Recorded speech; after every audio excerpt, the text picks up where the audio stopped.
ဒီနေ့29ရက်နေ့ညနေ KBC ERT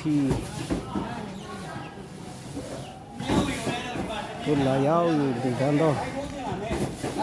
ကုန်ပစ္စည်းတွေချနေခြင်းဖြစ်ပါတယ်ငါတိတာမလူရငါတိတာ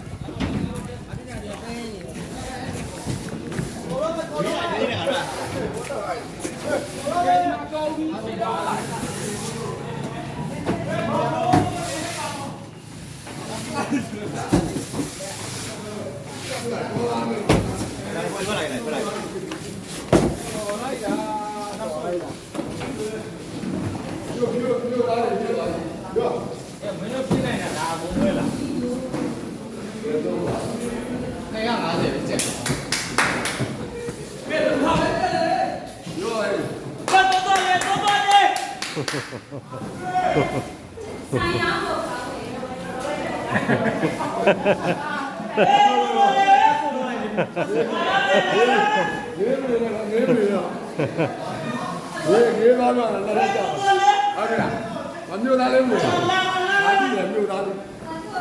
အဲဒါကြောင့်မလို့ဘယ်နဲ့လဲထိုးတယ်ဆိုတော့ပြီးပါဘူး